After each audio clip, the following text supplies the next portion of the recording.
Estoy tratando de instalar este aire acondicionado, pero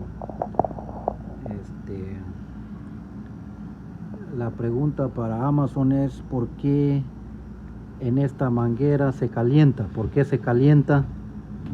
Y también cuando yo le pongo aquí solo ventilador, cuando le pongo ventilador, ahorita está en mod, ahorita en mod me está tirando frío aquí, pero cuando le quito mod me tira aire frío para afuera. No sé si es normal o no. Quisiera que Amazon o el dueño de este invento, que está muy bueno, el único es que la ventana no me quedó muy bien, porque aquí está muy, como que la ventana es muy pequeña para esto. Muy bueno y no mucho hace ruido, es lo que me gusta. Pero lo que está viendo aquí también, ya lo atornillé, pero me está tirando aire caliente aquí.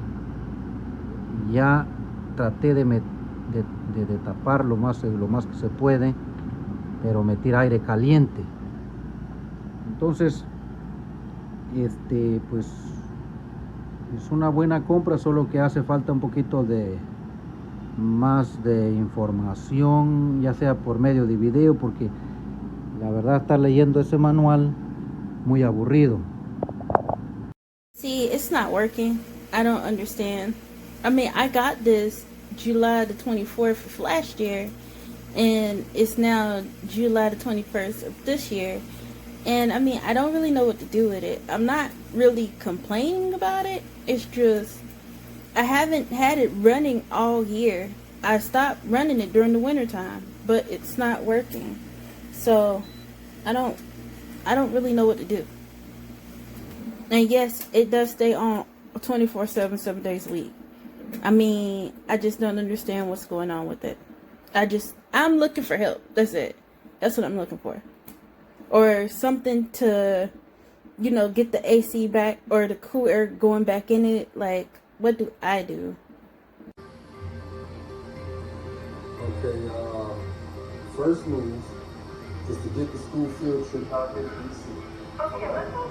I need the person who puts her eyes on the camera and the person in charge.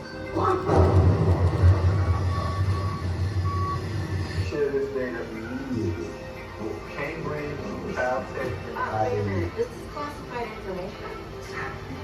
I serve as a professional for president. Is this really happening?